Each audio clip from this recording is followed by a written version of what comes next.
Bismillahirrahmanirrahim. Assalamualaikum warahmatullahi wabarakatuh. Hamdun syukran lillah, salatan wa salaman ala rasulillah. Apa kabar sahabat studio ilmu? Mudah-mudahan dalam keadaan sehat walafiat dan selalu dalam lindungan Allah subhanahu wa ta'ala. Kali ini kita akan membahas kisah cicak yang meniup dan memperbesar api saat Nabi Ibrahim dibakar hidup-hidup.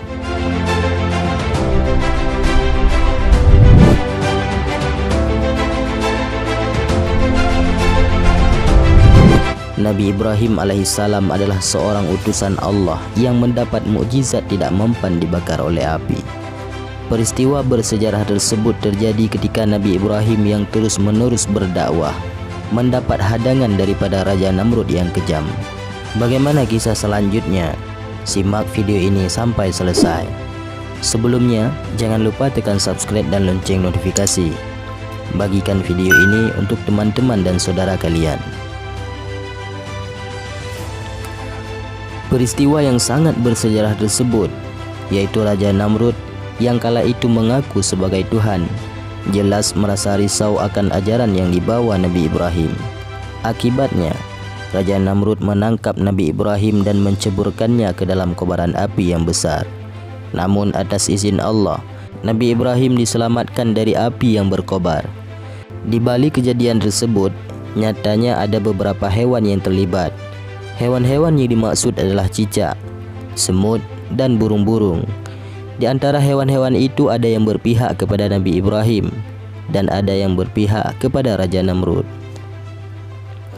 Semut misalnya, ia dengan susah payah berlari ke sana kemari membawa butiran air dengan mulutnya untuk memadamkan api yang mulai menyelimuti tubuh Nabi Ibrahim.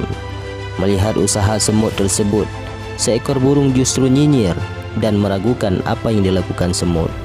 Wahai semut, tidak mungkin setetes air yang ada di mulutmu akan mampu memadamkan kobaran api yang sangat besar. Semut menjawab, memang benar, air ini tidak akan mampu memadamkan api itu. Tapi ini kulakukan, paling tidak semua akan melihat bahwa aku berada di pihak yang mana. Di sisi lain, cicak justru berusaha meniup api dan memperbesar sehingga ia dengan gamblang berpihak kepada Raja Namrud. Apa yang dilakukan cicak? Ini dikatakan dalam sebuah hadis, dahulu cicaklah yang meniup dan memperbesar kobaran api yang membakar Nabi Ibrahim. Hadis riwayat Muslim. Atas tindakan tidak terpuji dari cicak tersebut, para ulama akhirnya menyatakan bahwa membunuh cicak hukumnya adalah sunnah. Selain karena tindakan cicak itu, hewan yang sering menempel di dinding dan di langit-langit rumah juga dianggap merugikan karena membawa banyak bakteri berbahaya. Imam An-Nawawi dalam syarah Sahih Muslim menyebutkan bahwa cicak tergolong hewan yang fasik karena ia merupakan hewan yang memberikan dampak negatif dan termasuk hewan yang mengganggu. Rasulullah Shallallahu Alaihi Wasallam bersabda, barang siapa yang membunuh seekor cicak dengan satu pukulan, dicatat baginya 100 kebaikan. Dalam 2 pukulan, pahalanya kurang dari itu. Dan dalam 3 pukulan, pahalanya kurang dari itu. Hadis riwayat Muslim. Kemudian Aisyah radhiyallahu an pernah ditanya oleh Ibnu Majah suatu ketika. Ibnu Majah berkata, wahai ibu kaum mukminin, apa yang engkau lakukan dengan tombak ini? Aisyah menjawab, kami baru saja membunuh cicak-cicak.